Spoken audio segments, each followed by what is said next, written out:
nine,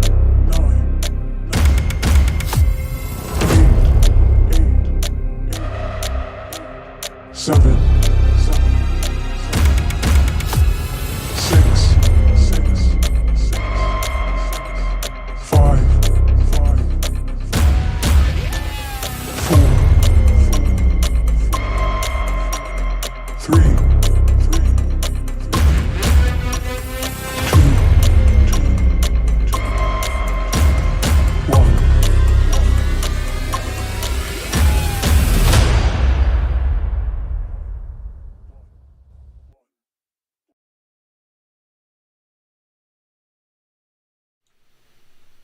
Hope you guys are having let's get this going. Hope you guys are having a great day. Hope you can hear me. Hopefully we can have tonight come with hopefully the sound's coming out of two places. So we got a great episode of Strategy Sunday tonight. So like I said, we got to talk about a lot of things. We're going to talk about the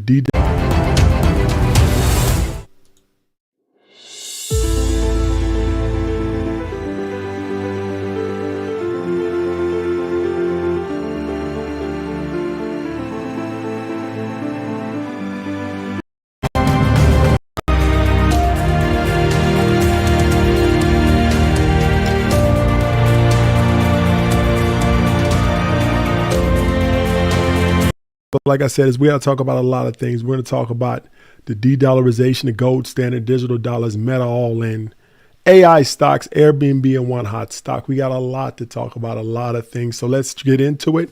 Before we start, the book is out.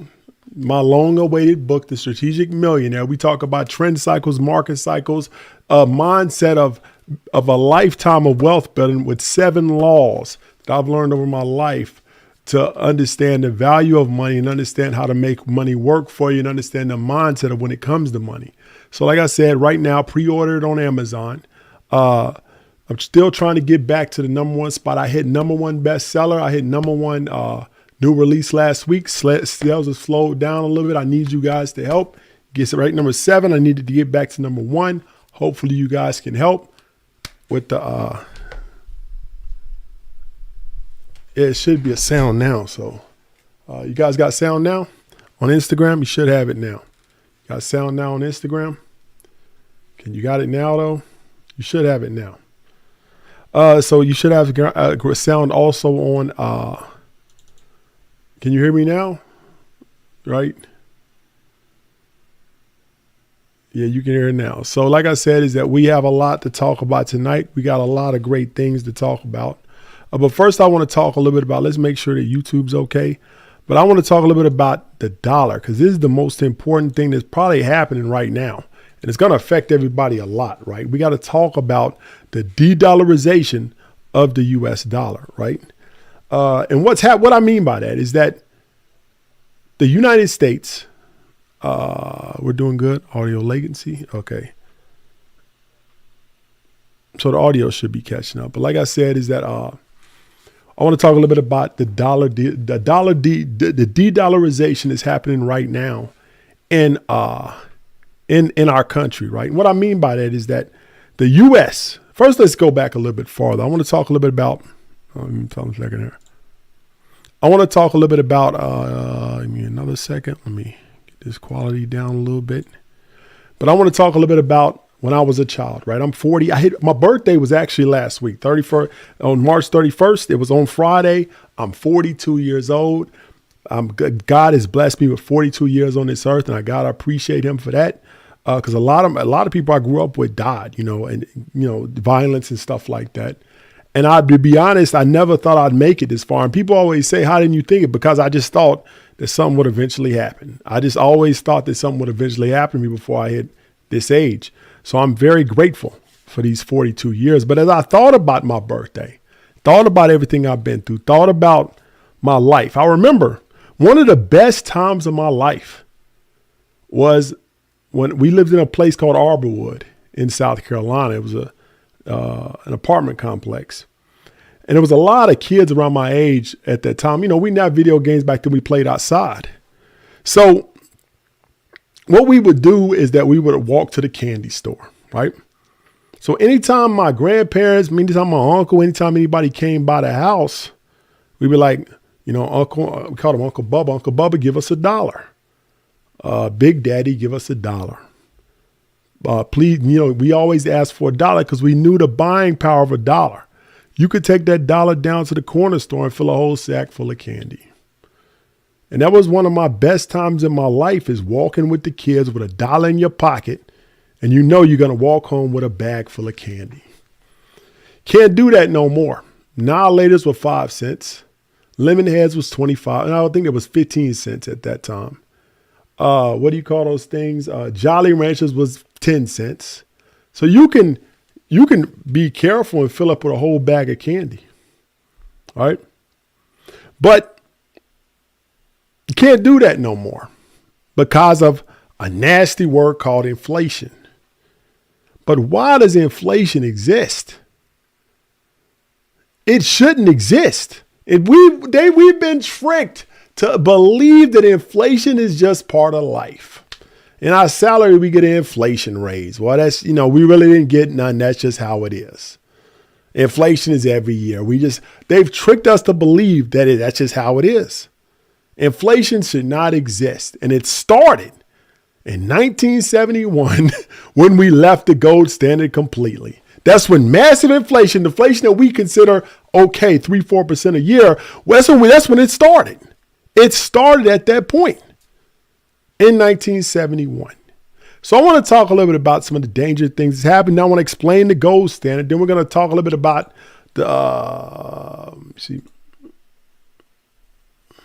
some other things that's happening, and then we're going to move on.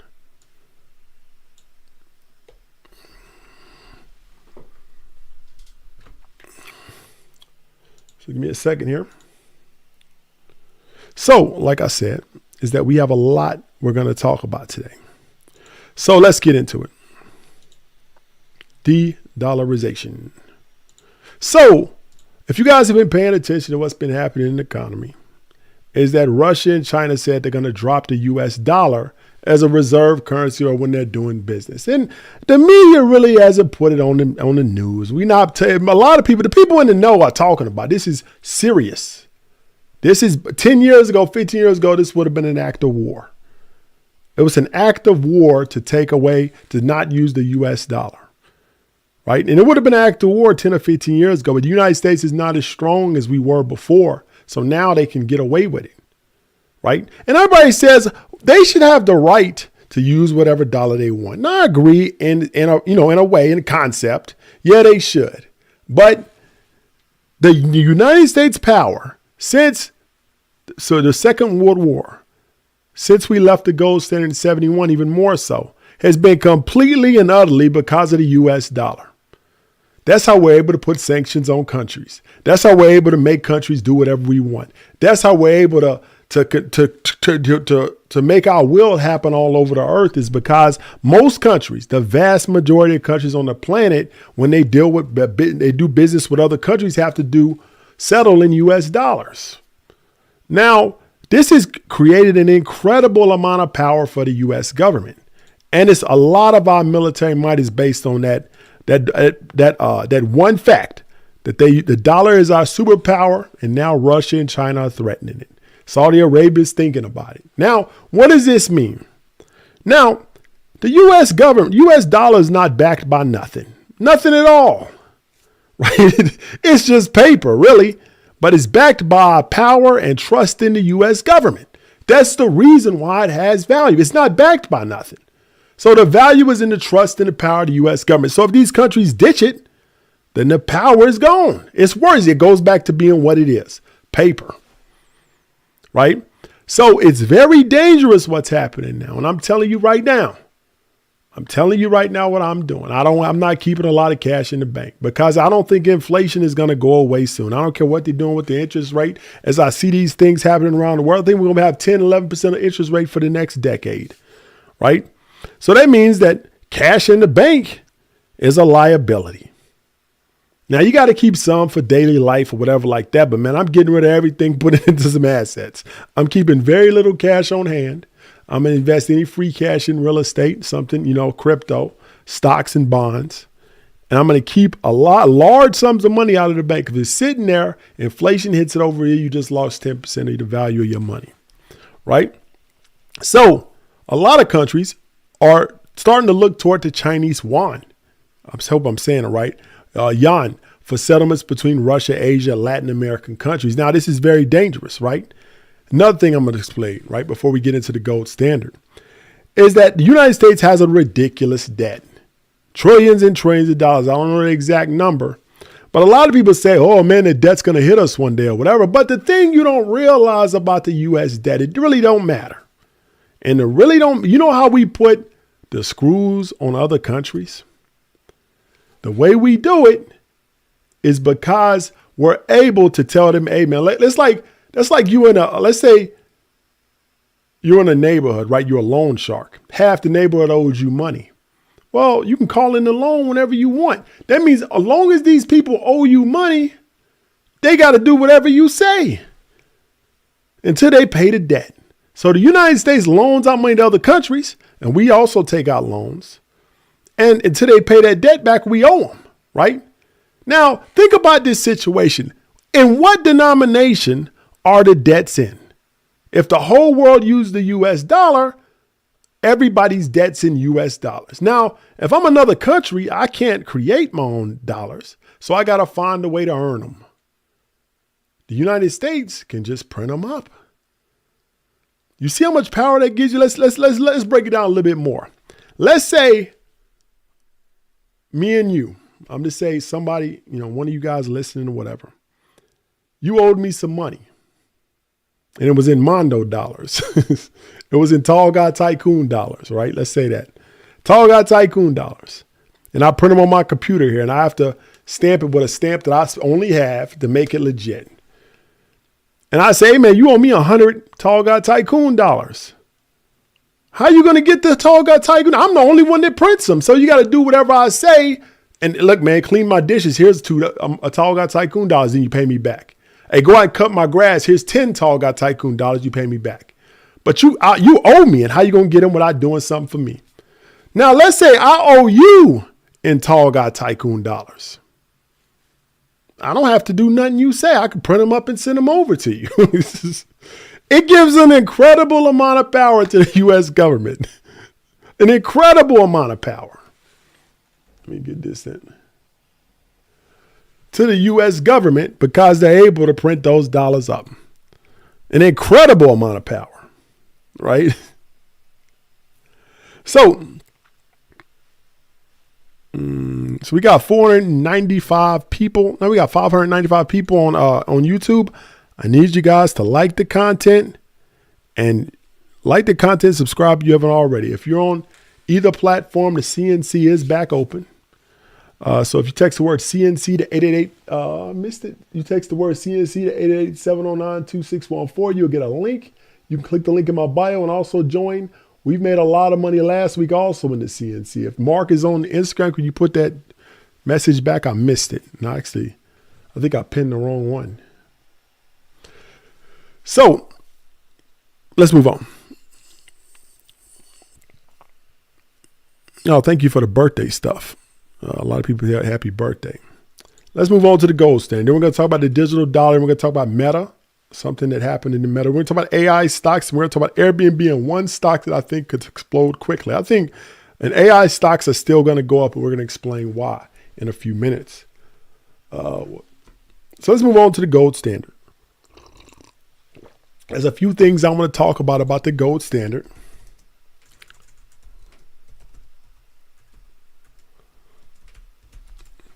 So,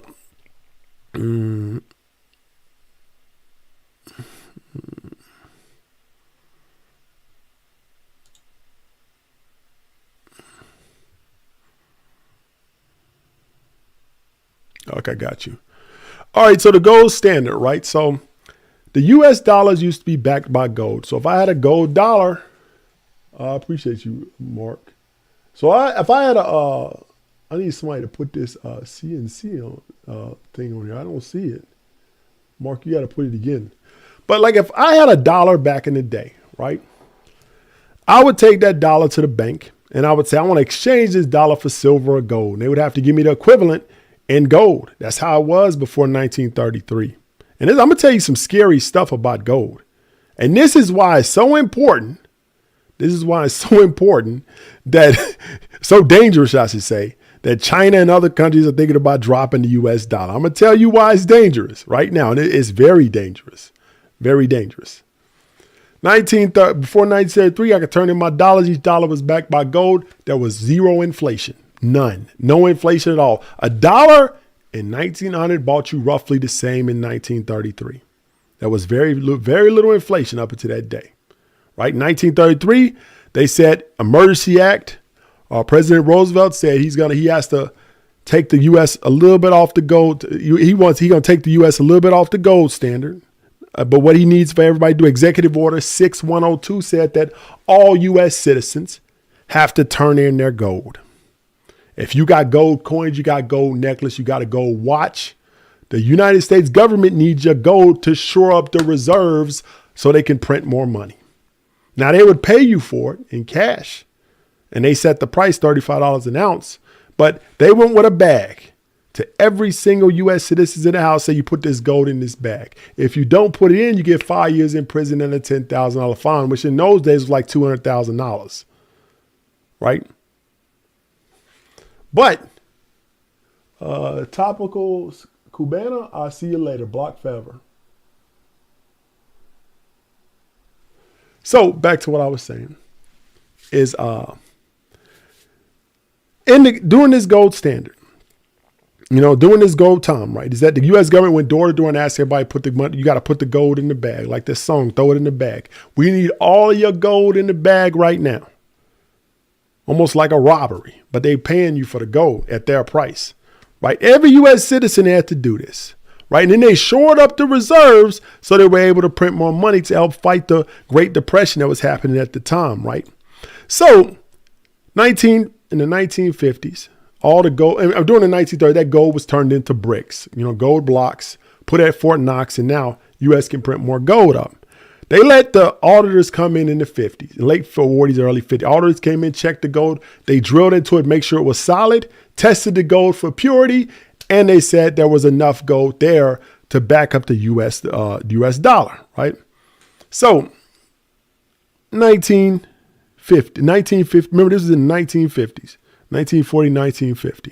1971, the gold standard in the United States. Nixon ordered a temporary suspension of gold in the U.S., of the gold standard in the U.S. Temporary. When the government says temporary, it's probably permanent. So what that means is that the government now does not have to link each dollar to gold. They can print up as much as they want based on the confidence in the power of the U.S. government, right? So now the government can print all the money they want. At 1971 on, massive inflation. The 70s were a period of massive inflation, crazy inflation, right? All the way to the 80s, it kind of came down in the 80s and 90s, right? So after this happened, surge of inflation, 1974, they let a few senators come in and look at the gold. Only a few. They could only look, they couldn't touch, and they let them go. They closed Fort Knox, and nobody has been at Fort Knox to audit that gold since 1974. Not one person, nobody has been at Fort. Now look it up. I want you to look it up. Go to the Treasury website, treasury.gold, and say, when was the last time they checked that gold at Fort Knox? 1974, they let 4 or 5 senators and congressmen come in. They could look at the gold they couldn't touch, and nobody else was able to go in there since then.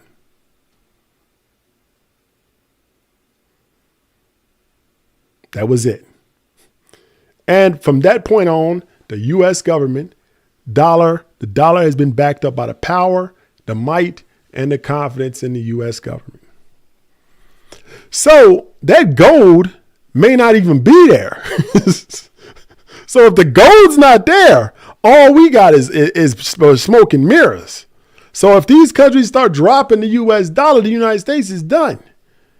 And we don't have any power, right? And we got to pay our debt back in real dollars, which would almost be impossible. It would kill our country. In real currency, I say, not real dollars. Nobody. Like, give me a second. If somebody, if women, men out there, whatever, let's say you were dating somebody and they said, hey, I got a Lambo, but it's in the garage in there. I don't drive it that much. At first you'd be like, okay, well, maybe they do. Let's say you date them for a year. They say, yeah, I got the Lambo. I don't really go in the garage. Let's say the next year, second year, I got the Lambo. You say, can I see the Lambo? Nah, you can't see it, but it's in there. You got to trust me. Third year go by. After third, probably earlier than that, but 3, 4, 5 years, you're going to say that Lambo ain't there, man. Come on, you lying. That's what you would say. You would say there's no way that car is in there. You're lying. 9/23/1974, last date that they checked that gold. Nobody, not one person, has ever seen the gold at Fort Knox in almost 50 years. And look it up. There's a law that says nobody can go in there. Not one person. Nobody. No cameras, nothing. There's a law. I forgot the law, but nobody can go in there. So I want to talk a little bit about the Litecoin halving. I don't have it here on the chart here. I need to add that on here. Give me a second. I don't know why I didn't put that on there. Well, that's okay. We'll just talk about the Litecoin halving, right? So without the world going to heck with all this stuff that's going on, I want to talk a little bit about crypto before we dive into Meta, AI stocks, Airbnb, and the other hot stock I think is going to do well. We got 795 people on YouTube right now. I need you guys to like the content and subscribe if you haven't done so. To people on Instagram, I need you guys to like it, share it with 10 of your friends. Put the word share in the comments. Put the word like and subscribe in the comments on YouTube. And I'm going to see how many people do it. If you remember, the CNC is open. What the CNC is a 5-star community where we drop signals, we give classes, we have a after party after the strategy Sunday. The stocks in crypto that we pick, we tell you the best points to buy, best points to sell. We don't give you advice, but we show you based on technical analysis what the best times are. People have made a lot of money in the CNC. If you're in the CNC on Instagram or YouTube, drop the money bags if you've made money. And I always challenge people. I said, look, CNC $6, $7 a month.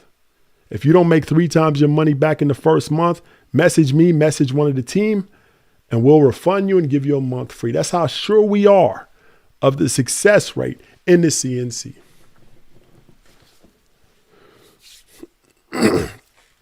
So let's move on.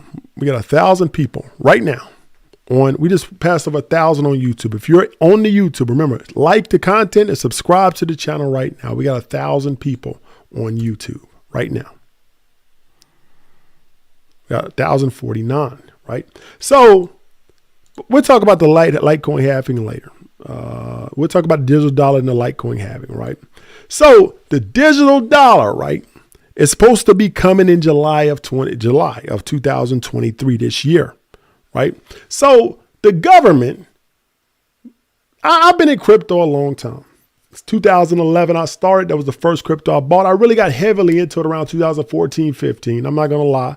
First 3 years, I was kind of like lightly involved. I'm not going to act like I was hardcore back then because I wasn't. 2014, I was hardcore. But I was buying it and looking at it, reading about it, studying about it. I was in grad school at the time. So, and I was going to conferences, but I wasn't all into it. I'm not going to say I wasn't 1,000% like I was from 14 on. But I remember back in those early days, the government said, they put out a statement and said that they see Bitcoin and crypto as monopoly money. Almost, they said it like in a demeaning manner, like it was a joke, right? They said it like it was a joke. So we got 1,400 people on YouTube right now. That's crazy.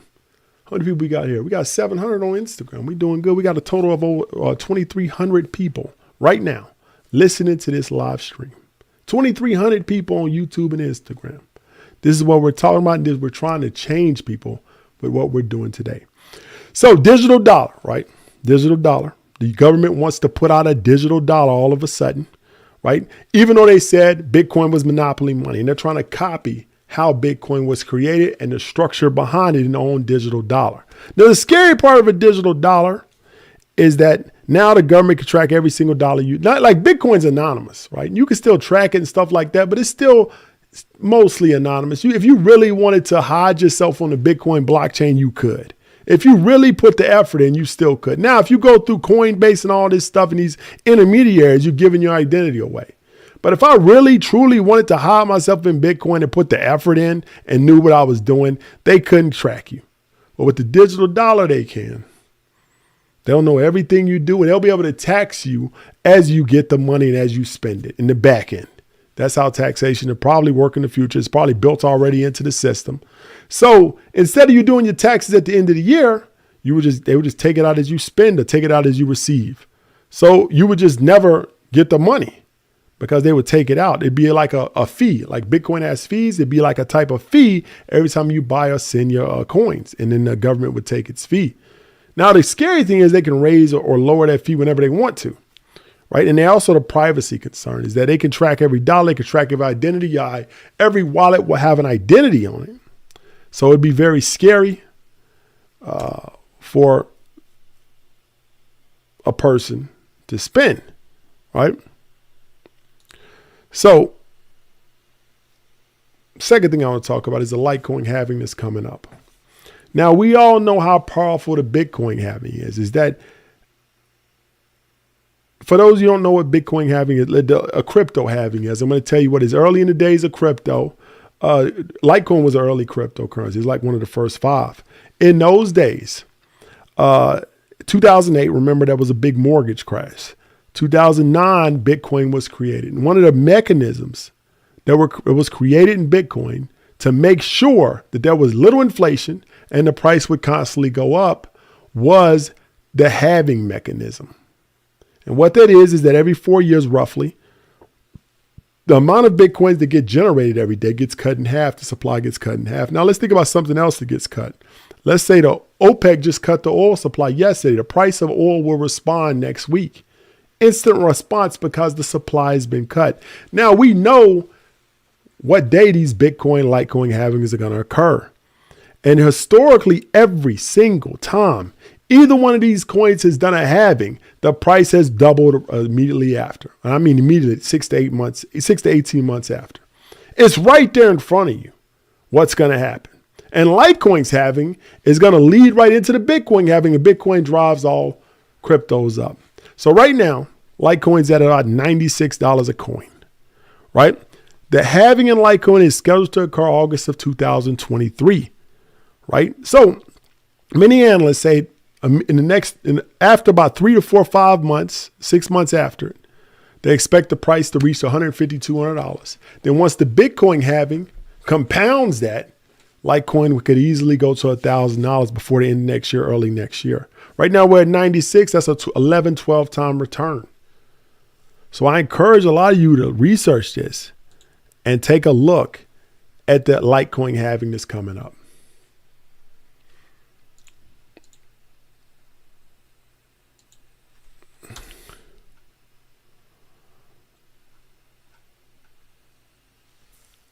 So let's move on.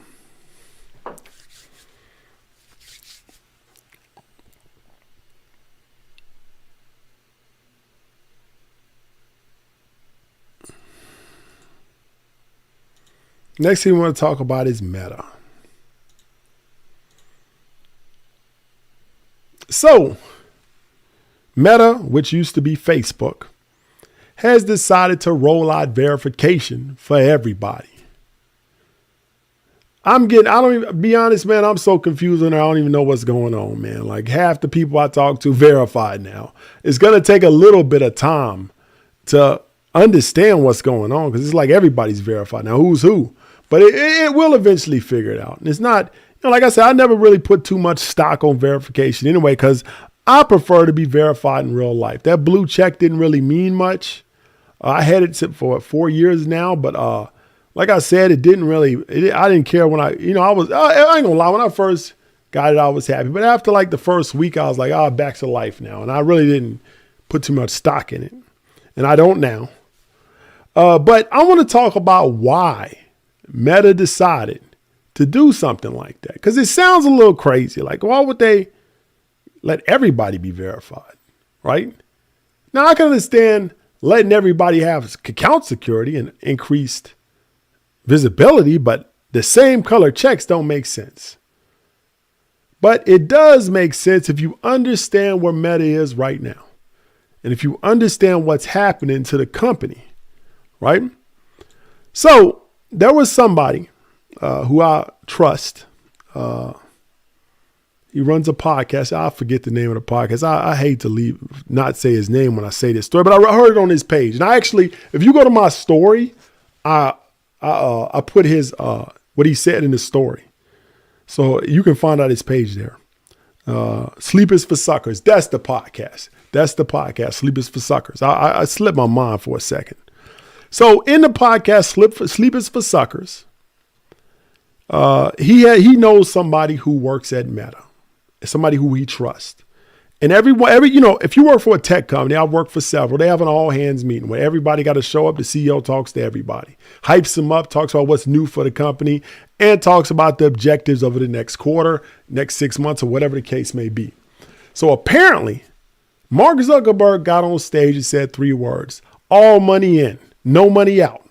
All money in from here on out. From this point on, Meta will not give anybody any money. And that explains why they cut the reels off. Temporary, like they always say, that means it's permanent. They used to pay people for reels. They said the only way all the money has to come into us, we're not sending no more money out. If you come up with a way or come up with a scheme to send money out, you'll get fired. So that explains cutting the reels off. That explains charging for verification. That explains that over the next 2 years, social media will not be free anymore. Social media will be a paid service from this point on for every single social media platform that exists. The Twitter and Facebook set it forth. And from here on out, there's going to be no such. We're going to look back on free social media as the old days. Every single person will have to pay eventually with enough time to use these platforms. One way or another, you're going to have to pay. Now, there's a reason for this, why Meta is doing this, right?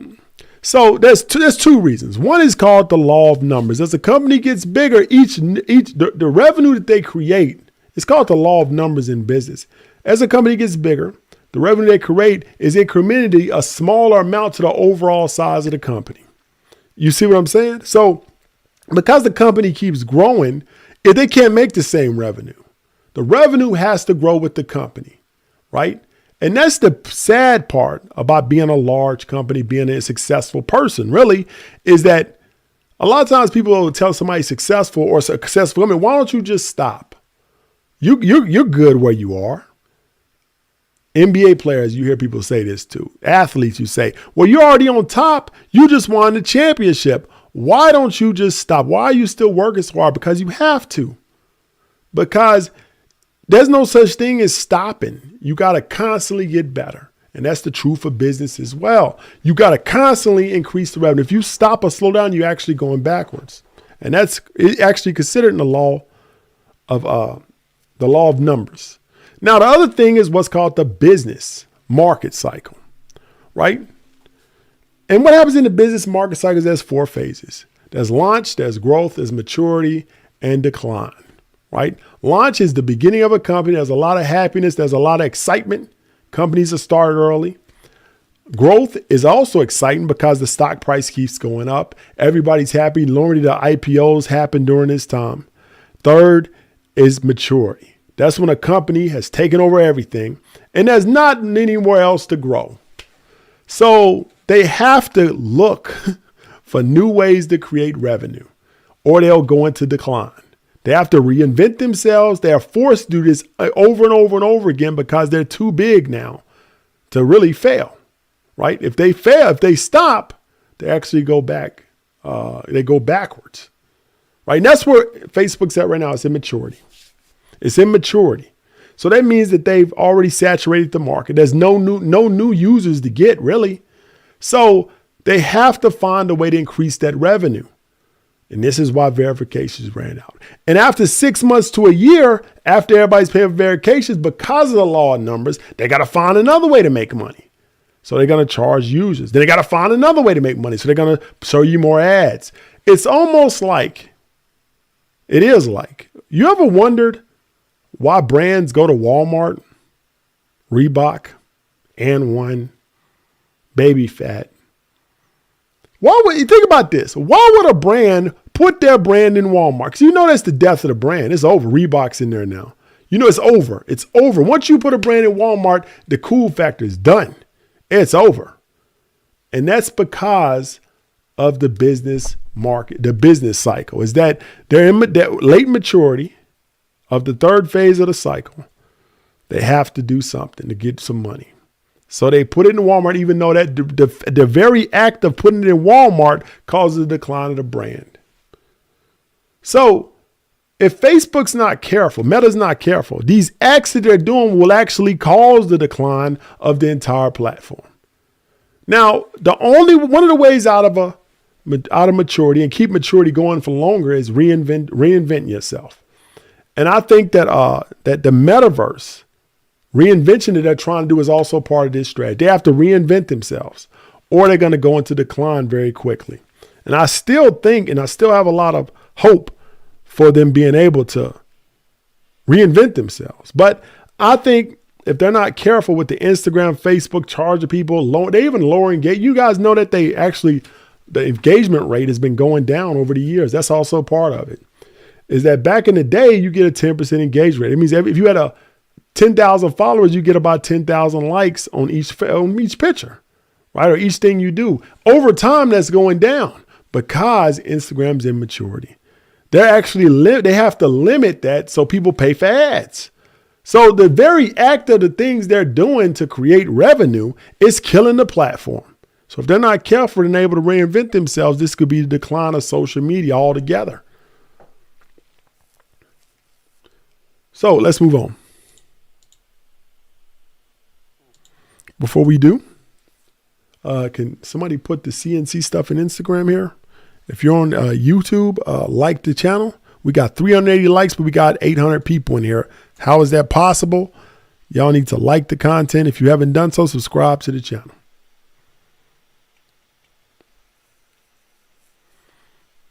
On Instagram, I need you guys to share live with 10 of your friends. Put the word share in the comments.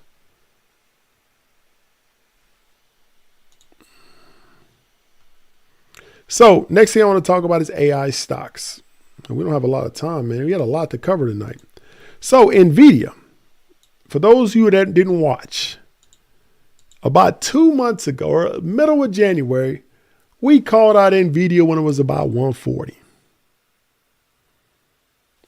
And a lot of people said I was crazy. NVIDIA wasn't going up. NVIDIA's in a down, a negative. And the technical didn't look good. And I really didn't base it on the technicals. Because, man, what the heck's going on?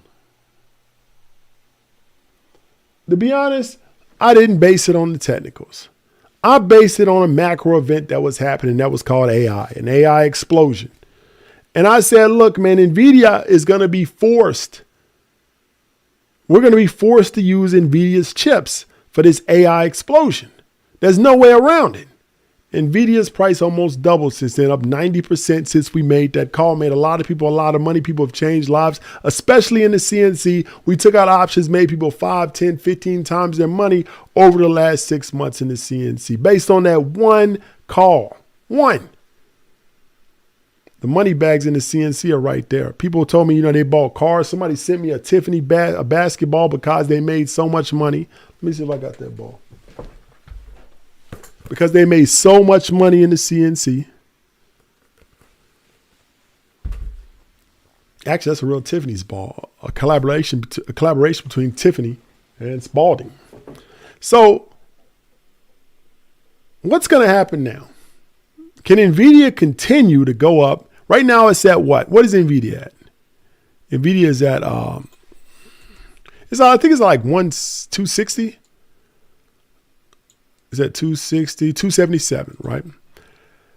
So Citibank last week just changed the price target to 225. And when we all know what big banks do. And I've been talking about this for years, is that when a bank puts a price target out, they normally hit that target because their analysts go out and talk about the stock, boost it up, promote the stock, and it reaches the target. So I think that NVIDIA in the next 2 or 3 weeks, more than likely, is going to be hit around 200, 225 easy. Now, it's not much percentage gain anymore. It's like 10%, but we can take out options and we can do very well with options. Now, I'm going to go ahead and tell you the options I'm going to take out. I normally save this stuff for the CNC, but I thought I would just tell you an option that I'm looking at right now. And like I said, this ain't financial advice. Do whatever you want. I'm just telling you what I'm doing. I got to make that clear because somebody call me or whatever and get mad because you buy whatever you think is right. But I'm looking at NVIDIA May 19th calls, 295 calls. Right now, that's about a month and a week away. I chose 295 because I think that there's going to be resistance at 300, and it may be resistance at 297, 298. We may never reach 300 for another month. So I'm pretty sure we'll reach 295. So I want to take out those calls on Monday morning. If you don't know what calls are, they're a type of option. If you don't know what options are, join the CNC. We got free classes in there. Options are a way to use leverage to make more money than you can with a normal stock. Sometimes 10, 15, 20 times more than you can make. When a stock moves 3%, you can make 40, 50, 100% off the option with less money at risk. And that's what an option is. We talk about those in the CNC. So I want to end with 2 more things. We got about 10 minutes. Airbnb and a hot stock that I think is going to do well. Before we do that, I need you guys to share live with 10 of your friends. Put the word share in the comments and Instagram. I need the people on YouTube to like the content and subscribe to the channel if you haven't done so.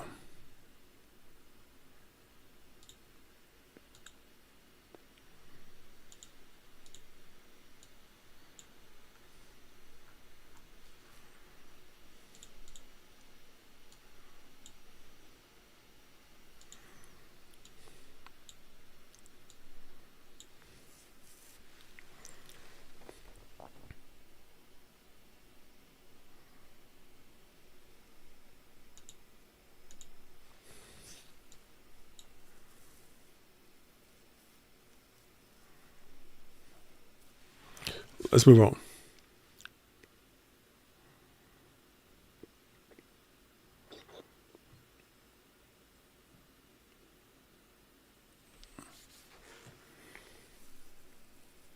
If you want to join the CNC, click the link in my bio or text the word CNC to 888-709-2614. Also, for people who are joining, my new book is out. I need you guys go to Amazon tonight. The 7 laws of wealth that the rich don't tell you. We actually talk about options in this book. We explain how to do options in this book. So pre-order the book right now. Get me back to number 1. I was number 1 bestseller last week in the category of digital currencies because it talks a little bit about Bitcoin. So I need you guys to help. Get me back to number 1. I'm at number 7. I need you guys to pre-order the book. It don't cost you nothing tonight. You will get charged on May 23rd when the book releases. So just go in and pre-order the book. I appreciate you, Carla. So let's move on. Last thing we want to talk about is Airbnb and 2 stocks. One stock, and we've been talking about this for a while, is Airbnb. I believe that right now the price of Airbnb is where? Airbnb stock right now is at 124. Since we've been talking about it, it's actually went up. We started talking about NVIDIA. About 110. Right now it's 124, so we're up about 10% since we started talking about it. And I think Airbnb has a very good chance to go up to $200 before the end of the year, early next year. And the reason why I say that is because of one statistic. One thing that I think is there's one thing that I think is going to drive the price of Airbnb to the sky. One thing. This one thing is going to drive the price of Airbnb to the sky. Airbnb has been doing extraordinarily well, making a lot of money. And also the stock price has been doing extremely well. But it's one thing that I think is going to drive it to 200. And that's one statistic. And this one statistic is the amount of long-term stays that they have been getting since the pandemic. It's like almost 20% of their stays, of their revenue, and it's rising, is from long-term stays. I'm sorry, 21%. 21%. Before the pandemic, it was around 10%. What's happening now is that with the rise of remote work, people are living in Airbnbs with the driving price of rent. If I'm in New York, I'm paying $4,000 in rent and I got a remote job. Well, I could just travel around for that $4,000 a month. I can go to Florida, LA, here, Mexico, whatever. And as long as I got an internet connection, I can still work. So a lot of people are making that conscious decision and they're starting to just live in Airbnbs. And that number is rising every single month. So now Airbnb has created a situation in which people are renting places out at 2-3 times the amount of money. I started my first Airbnb last 2 weeks. And I've been making actually a good amount. I make about right now, as the rate I've been making money is about 3 times what I would make if I rented the place out, straight up. So Airbnb, I think, is going to be a great buy going into this into 24, early 25. And there's one more stock that I think is about to explode.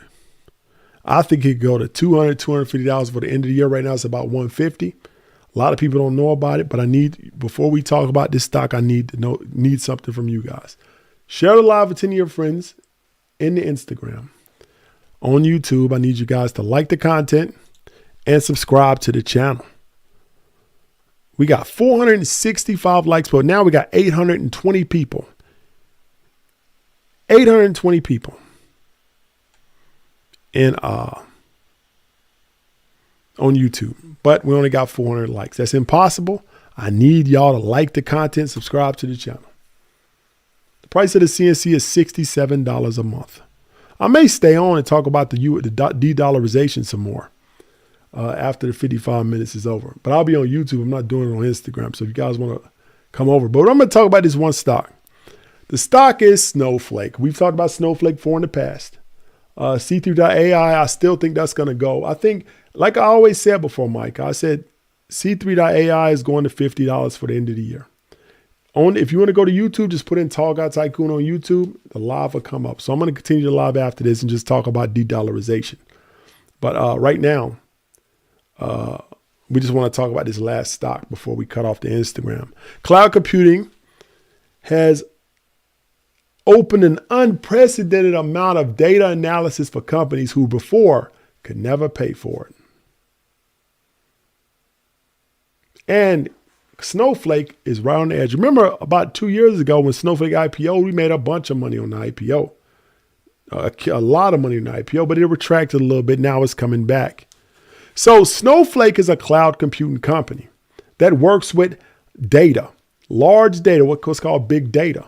They house data and they have analysis tools for companies. Now, in the new age of AI, companies like this are increasingly important to the AI revolution. And remember we talked about when we picked NVIDIA, we talked about the pick and shovel strategy. In the gold rush, first wave of people came to San Francisco to get gold, got rich off gold. They went back and told everybody. It was all in the newspapers, all in the media. The second wave of people came was too many, wasn't enough gold for them. So very few of the second wave got rich. But you know who got rich?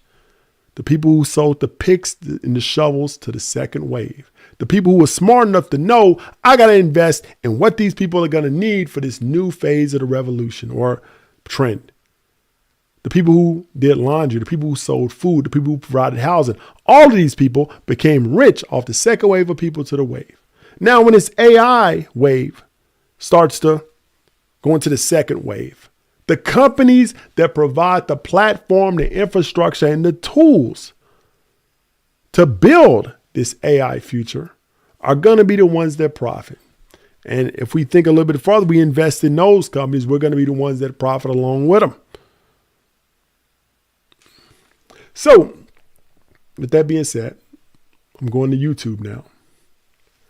If you're on Instagram, look in Tall Guy Tycoon on YouTube and join us on YouTube. But I'm going to talk about some de-dollarization for a couple more minutes, but hope you guys have a great night.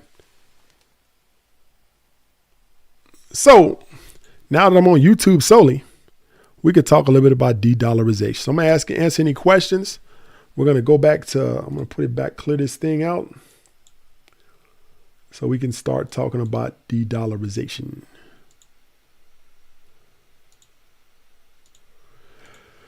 So like I said, I want to talk a little bit about what's happening here.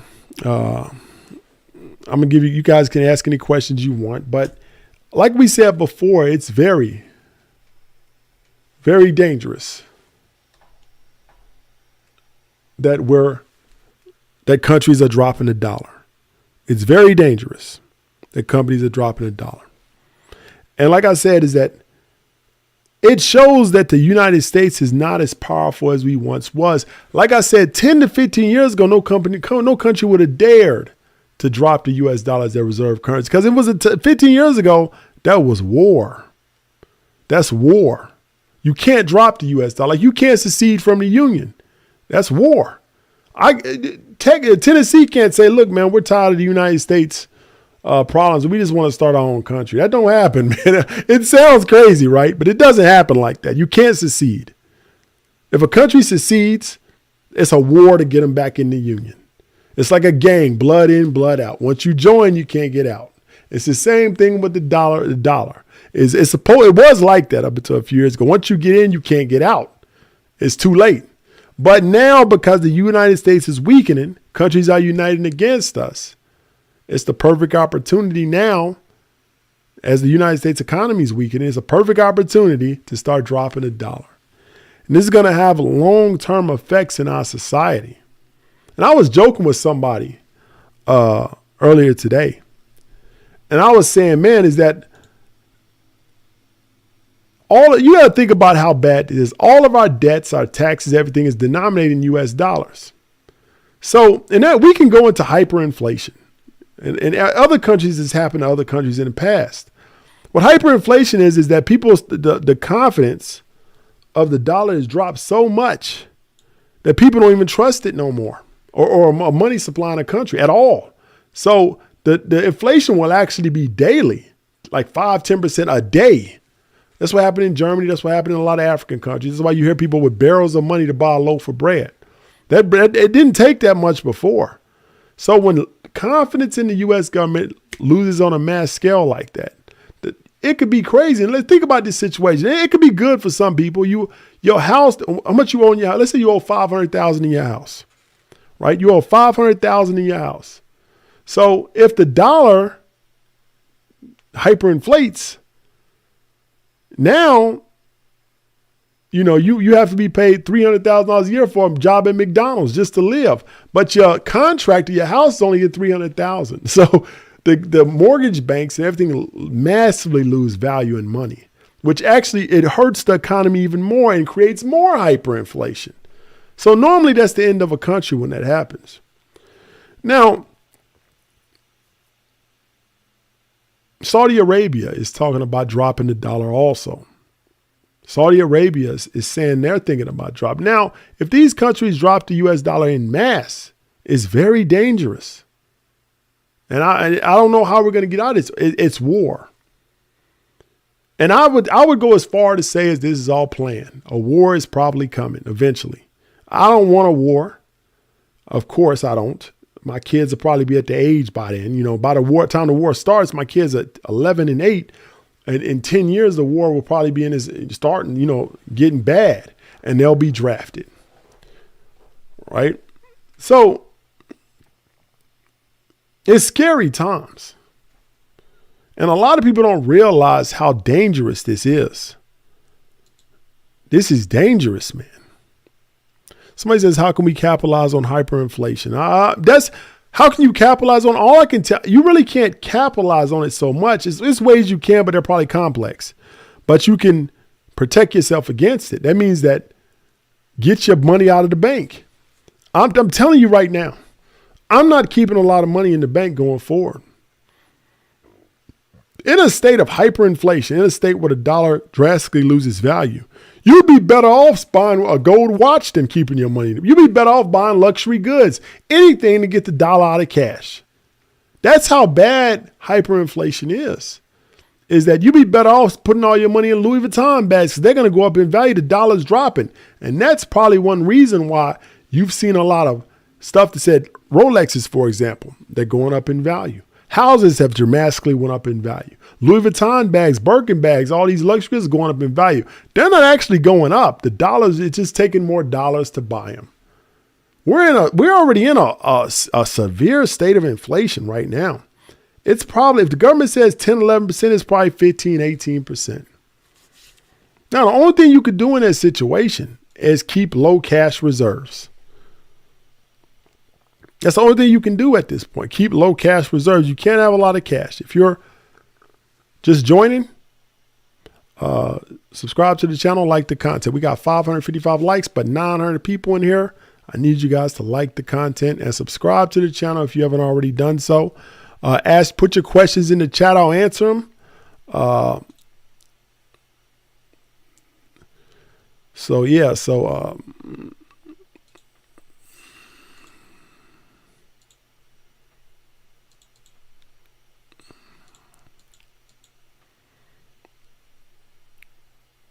Love ETFs.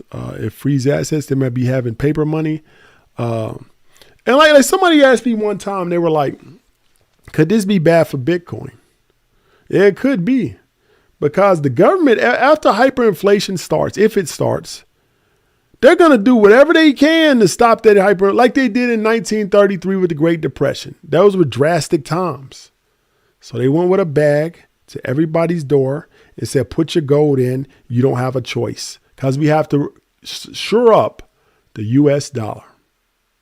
So if Bitcoin and crypto is doing well, they'll do the same thing. They'll come door to door. People always say, Armando, would you give it up? I would give it up. I'm not going to jail for 5 years. I'll just take whatever the spot price they give me, and that's it. I'm not going to go to jail hiding my Bitcoin. You can't even spend it. You don't understand. When you go criminal with money, now you have to have a whole network to spend it. It's not even worth it. It's not worth it. You can't, because they're going to, like right now, like if you got drug money, you can't already spend. It's very difficult to even spend it. That's why I don't understand why drug dealers, I understand why they do what they do, but they got to have a house in their mama's name. All of these things because they can't spend their own money. I'd rather have half the money and be able to spend it. But so that's what I'm saying. If that happened, I wouldn't hide or go underground. I'd just be like, here's the Bitcoin, give me the money, and I'll buy it back when all this is over. That's how I would do it. Even if you can hide it, somebody says a good question. Can't you hide Bitcoin and use it anonymously? Yeah, you can, but now you're underground. Now, how do you know you're not spending it with an undercover agent and all this stuff? I don't want to go through that. I'm too old for that. I'm 42 this week. Now, I'm not doing that. It's just too much. I know you can do it, but I'm not doing it. Once the government puts all these stops on stuff, it's very difficult to do it, right? So it's not even worth it. So somebody said, that's so whack. How can they take people's gold? Yeah, they took people's gold. This gold necklace I got, this watch, they put it in the bag. You don't have a choice. Put it in the bag. Like a robbery. That's what they did. 1933. They went door to door. If you don't give us the gold, 5 years in prison, $10,000 fine, which is like $200,000 today. Now, there's very few people that wouldn't put the gold in the bag. Right? You would do it too. They took that gold, put it in Fort Knox. They let people check it when it was there. 1940 something, they let a full audit happen in the late 40s, early 50s.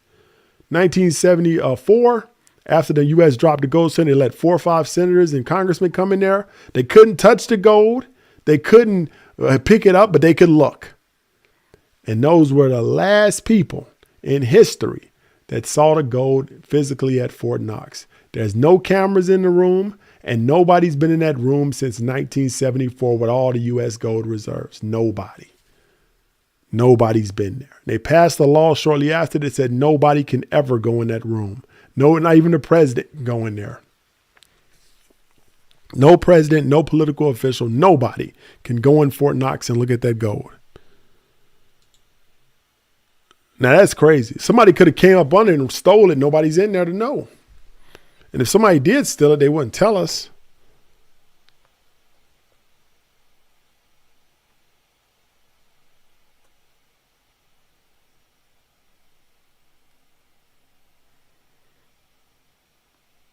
So if we don't keep money in the bank anymore because the dollar's worthless, how will people get their paychecks and pocket money going forward? I don't understand that question. So before the dollar is worthless, now how people get their paychecks and pocket money going forward? I mean, the dollar will still be worth some. Is that you just can't hold it too long. That's the problem. Is that like for example, inflation is happening right now. The dollar's if you have a dollar in your pocket, it's actively right now losing money, losing value, I should say. Sorry. Right now it's losing value. But I mean, you're still going to roughly buy whatever you could buy today tomorrow. So you don't care. But if it's sped up, yeah, you do care. You got to get rid of it faster. You just can't hold on to it that long. That's all it is.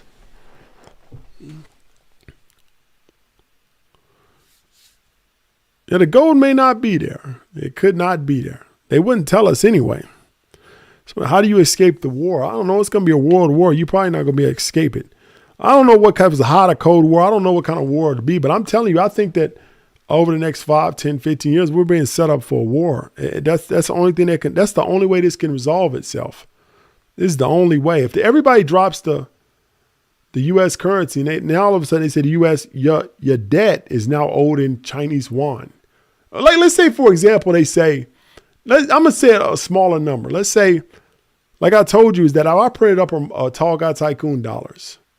And that means anytime I want to pay my debt, I just print some more up and send it off. That's what the government does. But what if like Mark is in here. So I said, Mark, man, I owe you in Tall Guy Tycoon dollars. So I pay him in Tall Guy Tycoon dollars, right? And then one day Mark says, nah, from now on it's in real dollars. Now all of a sudden my debt becomes real and I got to have the money and I can't print up dollars anymore to solve my problems. That's a serious state. That's what most countries in most places in the world have to do. In the pandemic, when economy was falling, when society was falling, the government's the first thing they did is say, we're going to print up money and give it out to the people to stabilize, which I don't know if it was a bad or good decision. I'm not going to get into that. But it did seem to stabilize temporarily the society, economy. But imagine a state in which they couldn't have printed up the money. Where was they going to get the money from? Now we would have been in a worse position if they couldn't have handed out that money. They didn't have the tax money. They created that money out of nothing and passed it out. That's how we have inflation now. Now imagine a situation in which the government couldn't even do that. We would have had a horrible pandemic, much worse than we actually had.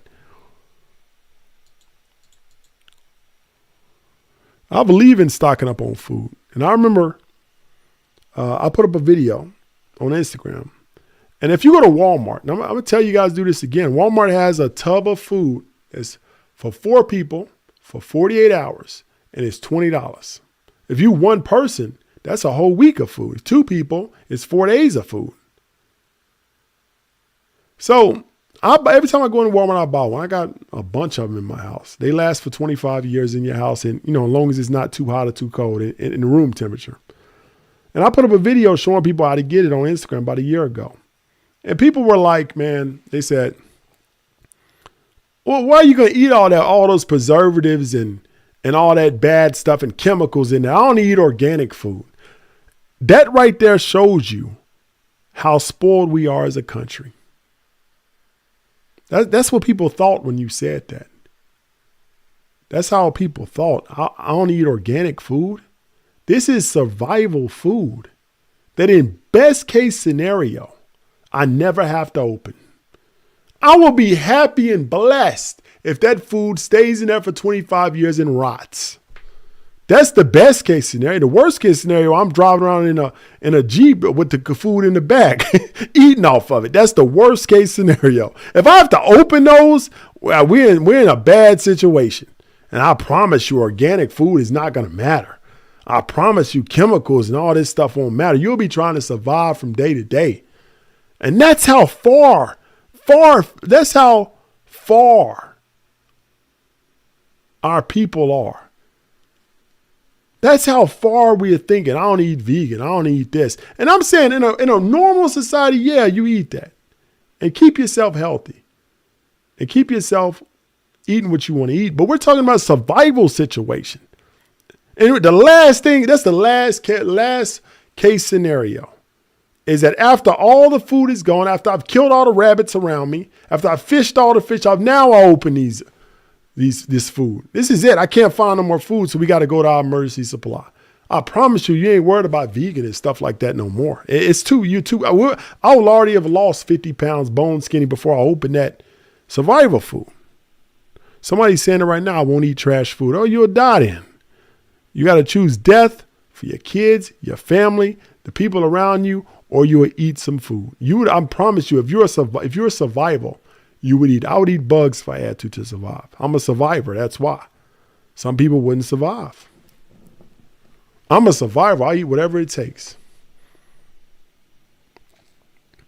The people that saw it in 1974 is still alive or they dead. They're probably dead. They saw the gold. They're probably dead. District says, grateful for you, man. I appreciate you, District XBL. Yeah, you can grow beans and berries, but you don't gonna have time for that. In a survival situation, you probably got to be mobile at first. You probably got to be mobile, so you may not have time to be growing food. If you're growing food, somebody's gonna steal it. If I'm growing tomatoes outside, somebody's gonna steal them before they're mature. So I mean, we're talking about a horrible situation. You're not talking about a situation with there, but we're talking about bad.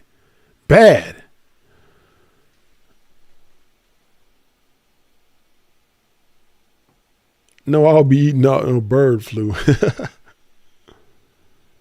You can stock up on, if you think far enough ahead, Raw Vegan Goddess, you can stock up on vegan food.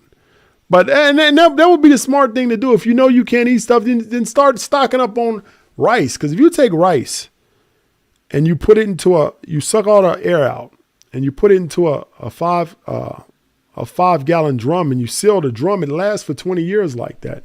If you take oatmeal, you suck all the air out in a bag, it lasts for 8 years like that. So, so you could, if you planned ahead, you would have enough vegan food to last you, a while. But I'm saying if it was gone,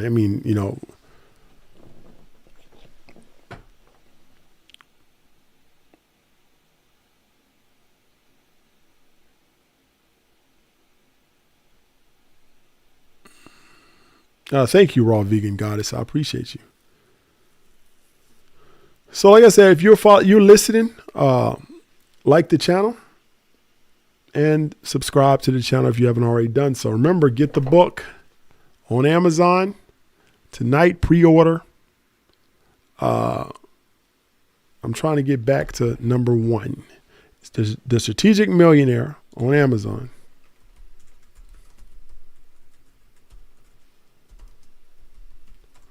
Seven Laws of Wealth the Rich Don't Tell You.